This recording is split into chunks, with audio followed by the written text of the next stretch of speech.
Hello everybody, this is the Pocket Passer. I'm your host, Randy White. I hope all of you are having a fantastic day.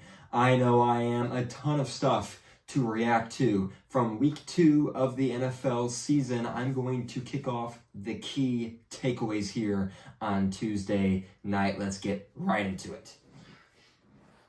So first thing, right? Going back to Thursday night, I picked the Vikings to win 31-27. Hey pal, you just blowing from Stupid Town? And for a little bit, I thought I might be right because it was 27-7, and the Vikings came storming back.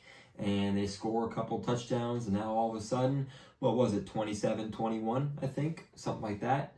And Eagles go down, put the game away with a final touchdown. And here's where I went wrong, right? I mean, there's some key things that you want to look at when you're trying to predict games, and especially just who's the better football team, right? And beyond skill position players, because obviously Justin Jefferson's the best skill position player on that football field in that game. But most importantly, who has the most dominant quarterback, who has an offensive line that can protect that quarterback the most effectively, and who has a pass rush that can get after the opposing quarterback the most effectively, right? Those are kind of the three pillars to winning in the NFL. Well, the Eagles have all three of them. Just point blank. The Eagles have all three of those things. Pass rush was healthy. Offensive line, significantly better.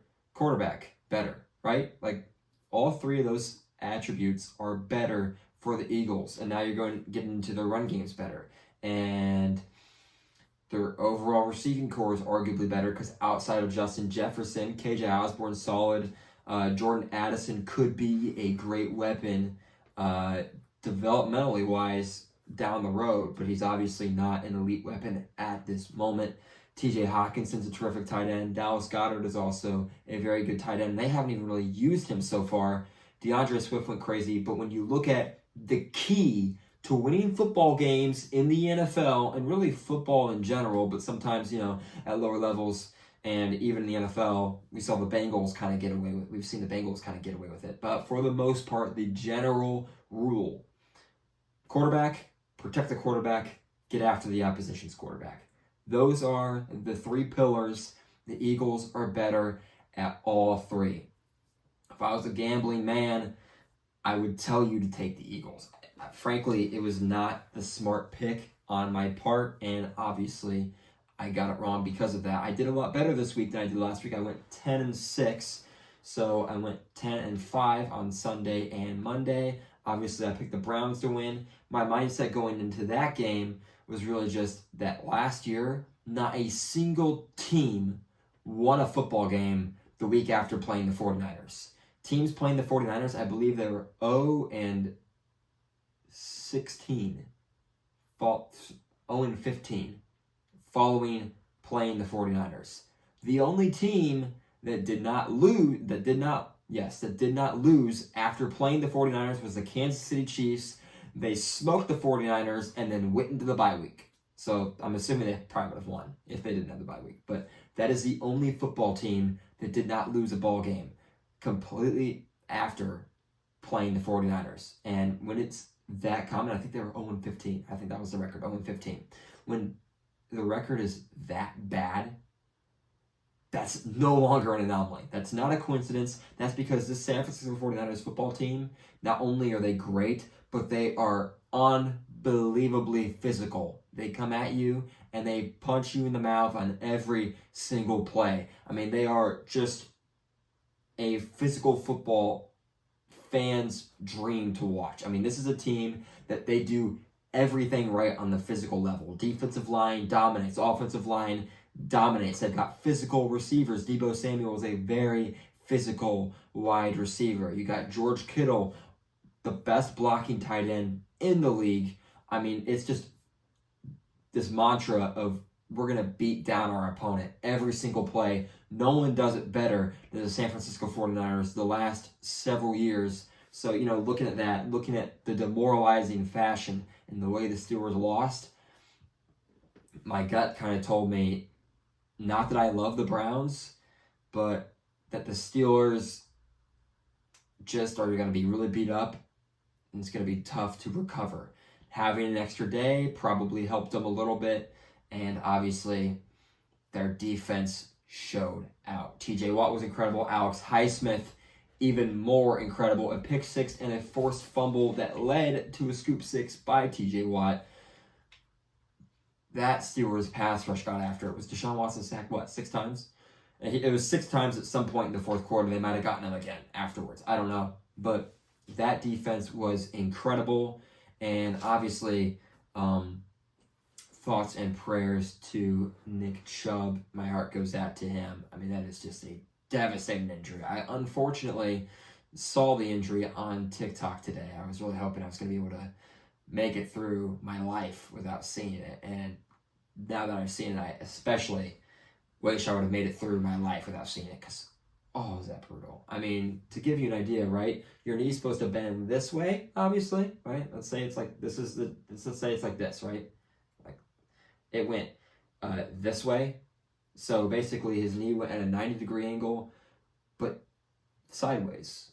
I don't know how else to describe it. It's absolutely brutal to watch. So, I mean, really, really unfortunate. You hate to see it. So, hoping for a speedy recovery from Nick Chubb. He's a great running back. He's a running back I've been a fan of. I really enjoy watching him play. So, it's really a massive bummer to see him go down like that with an injury like that. Really disappointing.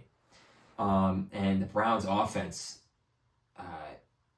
just died. It just collapsed after that. They couldn't move the ball once Nick Chubb went down. And Nick Chubb, by the way, was playing terrific football in that game. He had 10 carries for 64 yards already, and I believe that injury happened in the first or second quarter. So, I mean, he was on his way to a monster game. The Steelers' run defense is not very good, and the Browns were going to make them pay and likely would have won that football game had Nick Chubb not gone down with the injury. So, really just gutting to see that happen to such a great and fun player to watch. You know, it's such a huge bummer when you see things like that happen. The Browns did host, I believe, Kareem Hunt on a meeting. Kareem Hunt, of course, was a part of that two-back tandem. Kareem Hunt, after, I believe, some form of domestic violence allegations, I believe is what it was, back in 2018 or 2019 after his rookie year with the Kansas City Chiefs. He then went to Cleveland, and he and Nick Chubb were a deadly two-back tandem over there in Cleveland. So Kareem Hunt obviously has been a free agent this entire offseason, as no one has given him the money he wants, but he is a terrific running back, and the Browns are likely going to at least attempt to find some kind of a way to offer him a contract to bring him back into Cleveland, because they need him right now. I mean, that offense was terrible without him. Deshaun Watson did not look good at all. Obviously, that pass rush got after Deshaun, and Deshaun made some plays, right? Like, he got out of the pocket, broke some tackles, made some really good plays, but a lot of bad, too. And obviously, the pick six, not Deshaun's fault. I saw it was deflected off of a receiver's hand. That's got to be caught. So, look, whether Deshaun Watson did or didn't do, whatever his past is, right? I'm here to talk about football. So, I'm not going to blame things on a guy that weren't his fault. I'm here to analyze a football game and say what was right and what wasn't. I don't necessarily love Deshaun Watson.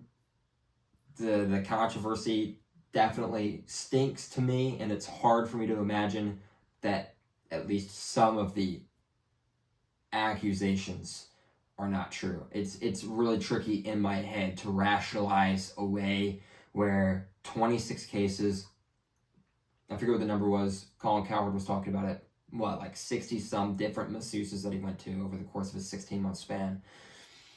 You know, it's really, really fishy numbers. But I'm here to talk about football. My views are one thing, and I have my views. But when I'm analyzing a guy on his play, my views go here, and I'm going to talk about his play. That interception, not his fault. He didn't play a great game. He knows he didn't play a great game. He said so in the press conference, obviously, that he needs to be better, because he does. He needs to be better. The Browns dropped a massive load of money for Deshaun Watson to go out there and perform, and he has yet to do that. All you care about is money. This town deserves a better class of criminal. And I'm going to give it to him. Bottom 6 in many major passing categories since he has started playing for the Browns. So he needs to get that stuff shored up. His touchdown interception ratio has been mediocre. His passer rating, mediocre. Yards per attempt at just 6.2, I believe I saw earlier today. So not good numbers from Deshaun Watson. He's got to fix that. He's getting paid way too much money. There's way too much controversy surrounding this man. He has to perform. Because right now, Baker Mayfield over in Tampa is outperforming him in a big way. Baker Mayfield has been terrific. He was on my shout-out list of players last week that I posted on Instagram. I will be putting together another post about that this week at some point. I've been a fan of Baker Mayfield since he came to the league. Guys like Colin Cowherd made me like Baker Mayfield more because there was some level of irrational hate directed towards Baker Mayfield. I've always enjoyed kind of his moxie, his attitude, the way he plays football, that chip on his shoulder. I've had a lot of respect for that. He's been someone that I've really enjoyed watching. So to see him so far perform in Tampa the way he has been a lot of fun for me to watch. I really hope he keeps it going. It's been a lot of fun watching him play good football. So that's been awesome. Now, I know I kind of went on a big tangent where I started with the Vikings and drifted off into 3 different topics I didn't even have listed to talk about on the show. But my main header also I want to hit on is the Rams are legit and we were wrong about them.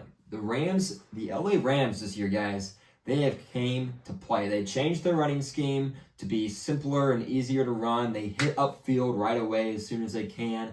They're running the ball effectively. Matthew Stafford has had clean pockets to throw in. Matthew Stafford's looked fantastic. He said going into the season that this is the first time he's been fully healthy in a long, long time. And boy, is it showing. He has, first of all, I'm sitting there watching him throw.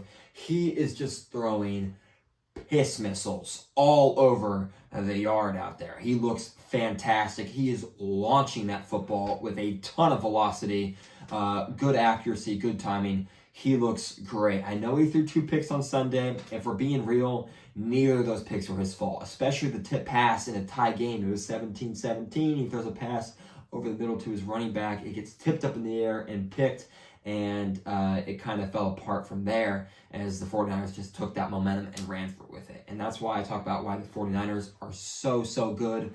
I'm going to be having my top 10 teams likely tomorrow. But the 49ers, they're impossible to play if we're being real. They're so good. They have everything set up right. And the Rams came to freaking play yesterday. They tied 17 apiece at halftime. And like I said, the interception from a dropped pass from the running back, the momentum crumbled, and the 49ers took it and ran with it. But that Rams team came to play. They're legit. They get after it defensively. They stop the run much better than I anticipated them to. Their defense is just playing a lot better. They shut down Seattle in week 1. That was wildly impressive. Stafford, like I said, looks great. Threw for a ton of yards in week 1, once again, throwing effectively. And how about Puka Nacua? Shout out to that man. Has the record for receptions in your first 2 career games as an NFL player. He now has the record, 2022? Something like that. Good Lord. 25 catches. To give you guys an idea, the record was 19. The record for receptions in your first 2 career starts, 19. This man had 25. He beat the record by 6. He's got 266 receiving yards, no touchdowns. But, 25 receptions in your first 2 starts is wildly impressive. That man is legit. The Rams are using him right. Sean McVay is a brilliant coach. How dare both myself and the rest of the NFL media count the Rams out for 2 straight seasons. They were going to get it figured out. They were going to reload, and they were going to come back and be competitive We should have seen this coming. Wildly impressive. And we talk every year about 4 to 6 new playoff teams. I mean, the Rams are 1-1. I don't think I'm overreacting to say Rams might be one of those teams. I mean, they look really good through 2 weeks. They bludgeoned a Seahawks team that some people had winning the division, and then they go out and they compete hard, and if not for a couple mishaps, really are in a good spot to win a football game against who I believe is the best team in football. My Super Bowl pick for the NFC, I mean, they looked really, really good. I was very impressed with the Rams. So I'm excited to see them this year for sure. Now let me shift to a different angle on a team that is struggling. I mean, you had the Bills struggle week 1, you had the Bengals struggle week 1. I said pump the brakes. All right, everyone, just take a second and let week 2 come along. They're going to fix things in week 2. Well, one of those teams fixed things in week 2. The other team threw for 35 passing yards in the first half, or the quarterback threw for 35 passing yards in the first half. They kind of put some drives together in the second half, but I mean, that 24 points is deceiving. 7 of those are on a punt return. Guys, the Bengals are in trouble. And this is not last year's Bengals team that started 0-2. Last year's Bengals team that started 0-2, yeah, they couldn't finish drives, but at least they moved the football. Good Lord. This Bengals team, they couldn't get a first down. They couldn't move the football. They set themselves up, okay, fine, Evan McPherson missed a field goal. So what, 24-6? They couldn't move the football against their division rival who's had their number. And by the way, both of their 2 division rivals they played, Lamar Jackson is 7-1, I believe, was the record against the Bengals, and he is 3-1, I believe, against Joe Burrow. Joe Burrow now, 1-5 against the Browns. I mean, these are 2 teams in your own division that own you. We can't be having that. If we're going to be talking about, Joe Burrow's the next Tom Brady, Joe Shiesty, Joe Burrow. Look, I love Joe Burrow, right? I ranked him as the second best quarterback in the NFL. And there's a lot of quarterbacks playing kind of subpar football right now. But we can't be doing that. We can't be throwing 82 passing yards against your division rival, the Browns, and then throwing 35 passing yards in the first half against your division rival, the Ravens. Lamar Jackson looks great, and he's the only quarterback in the AFC North that looks good right now. I mean, AFC North was hyped up to be the second best division in football. We kind of did this thing like we did with the AFC West last year, and it has been disappointing to watch. The Steelers defense obviously did not disappoint this week, but against the 49ers, they got pushed around like crazy. I mean, they're just getting moved up and down the field. It was bad. And they did good against a Browns offense that lost their best offensive player. And by the way, they were doing terrible against that Browns offense until their best offensive player came off the field. Yeah, they had a pick 6. It's a drop pass from a receiver. It shouldn't happen. And it was a great run by Highsmith to return it, right? But the Steelers make a lot of those plays because of the limitations of losing a running back. I am concerned for Pittsburgh stopping the run without Cam Hayward down the stretch against good football teams. I picked them to make the playoffs. I mean, it felt like they were fighting for their season last night, and that's not where it's supposed to be in week 2 if you're supposed to be a playoff team. You should be fighting for your season in week 2, but that's what it felt like to me. It did not look good. I mean, a lot of concern for Pittsburgh. That AFC North is unimpressive to me. The Ravens are 2-0, and that's it. That's all I got to say. Bengals are 0-2, and I know they started 0-2 and went 12-4 last year, but the odds that they do that back-to-back years are slim, to say the least. And last year against the Steelers, right, Joe Burrow turns the ball over, at least the Bengals offense, I believe it was Joe Burrow all 5 times. Turns the ball over 5 times against that Steelers defense, right? And everyone's like, what the Bengals, are they okay? And then they're not great against the Cowboys, but then they kind of pick it up, and they finish 12-4. So they go 12-2 the rest of the way. Joe Burrow is obviously terrific, but, I mean, they were able to move the ball. They were able to throw the ball. They at least scored touchdowns in that Steelers game, right? They stopped shooting themselves in the foot. They should have won the game against the Steelers last year in week 1, if not for a missed extra point. This wasn't even competitive. It wasn't. I mean, yeah, it was a 3-point game against the Ravens, but it wasn't a 3-point game that made you feel good. It was a 3-point game that made you say, man, we suck. Like, what's going on? this is not the Joe Burrow we know. And look, I'm not going to sit here and say Bengals are missing the playoffs. But to me, after 2 weeks, this Ravens defense is playing hard in spite of injuries. They're well coached. They're disciplined.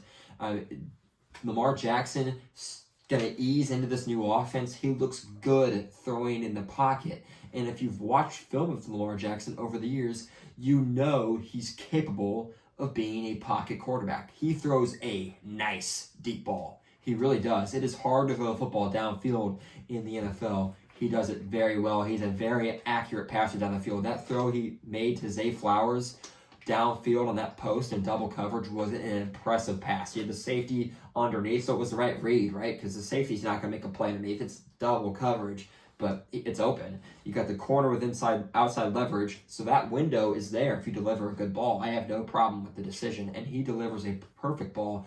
Literally dropped that football right into Zay Flowers' face mask. I have been really impressed with Lamar. Obviously, he wasn't great in week 1. It's a underrated Texans defense. I can't say that. Never mind. They got torched by the Colts. But it's Lamar's first game in a new offense. And I think that Ravens offense is going to get better and better and better and better as the season goes on.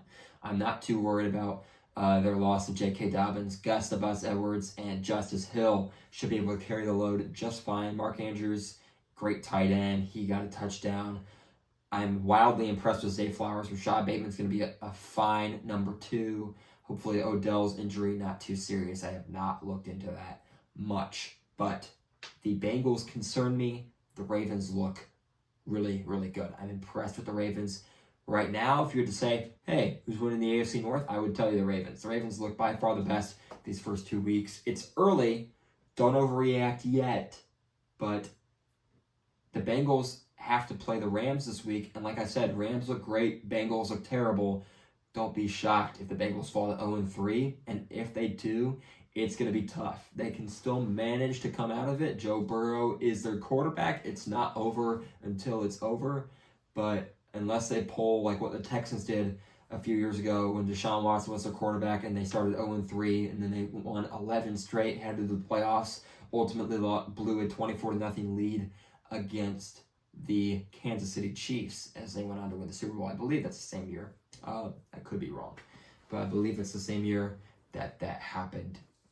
So yeah, it's not looking good for Cincinnati. This is way worse than their 0-2 start last year, in my opinion. And now, finally, I'm going to touch base on the second team with a star quarterback that got a lot of flack, and really the quarterback that got a lot of flack and a lot of hate, Josh Allen and the Buffalo Bills. I recorded a podcast last week.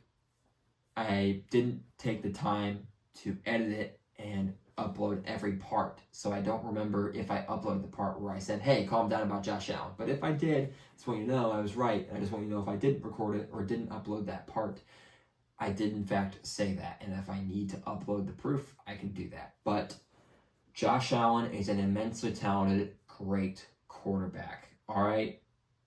They were going to be fine. The Buffalo Bills did this 2 years ago. They played horribly against the Steelers. Not as bad, obviously. But they did this against the Steelers where they lost, and then they went on what I've been referring to the last couple of years as their scorched earth mode. With Buffalo Bills do this more than anybody, where they don't necessarily do great in one-score games, but they will blow you out of the water. They just did it to the Raiders 38-10. They're going to win next week too. I don't care who they're playing against. They're going to win next week. It's the Commanders. Well, that undefeated season for the Commanders is going to end very quickly because I guarantee a Buffalo win against the Commanders. They do this, guys. They've done it year in and year out now. The last several years, the Bills have said, oh, we just lost.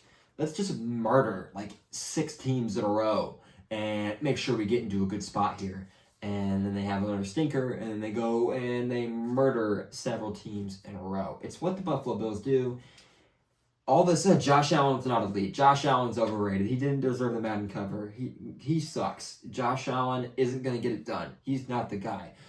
So soon we forget that, yes, he's got a lot of Brett Favre in him, and a lot of times the worst side of Brett Favre, where he turns the ball over a abhorrent amount. and he has games where you just look and you go, why? I mean, against the Jets, he heaves a ball deep into the end zone and gets picked off on a 3rd and 6 when he's got one guy to beat, and it's like, oh, now you don't run, Josh? Like earlier in the game, you get a 3rd and 2, you scramble for a first down, and instead of just getting out of bounds because you already had the first, you plant on your left leg into 2 defenders. Like, you'll do that, but when it's 3rd and 6, you got one guy to beat, and he's at the sticks, and there's no one else. It's a tackle he has to make in space, and you're going to heave it into double coverage, really? Like, he does that, and then he does what he did yesterday, which was just phenomenal. I mean, he obviously 38-10 win, but I mean, this was a Raiders defense that looked good last week against the Broncos. And I mean, I'm looking at these stats, right? And Josh Allen, I mean, good Lord, 31-37, 274 yards, 3 touchdowns. They went and they ran the ball with James Cook, 17 carries with James Cook, 123 yards. That's 7.2 yards per carry. Folks, the Buffalo Bills are for real. I don't care what you saw in week 1. I heard Kyle Brandt say this on Good Morning Football a couple of days ago, on Monday, I believe. And he said, week 1's a liar, week 2 tells the truth. And that is true in most cases. The Buffalo Bills are a good example of that. Don't overreact to what you see in week 1. Offenses are messy. Quarterbacks aren't always locked in. They come in week 2. The Buffalo Bills took care of business just like I knew they would. Well, that covers today's review. I'll have some more topics to cover tomorrow, such as the Kansas City Chiefs defense. Man, they looked phenomenal now in back-to-back weeks. More on that tomorrow and why they are so freaking good. Thank you all so much for watching. If you enjoyed this content, make sure to leave a like, subscribe. Hopefully some of these clips are up on Instagram and TikTok if I got off my lazy butt and took some editing time. I really hope you enjoyed this video. Thank you all so much for watching. I will see all of you in the next video.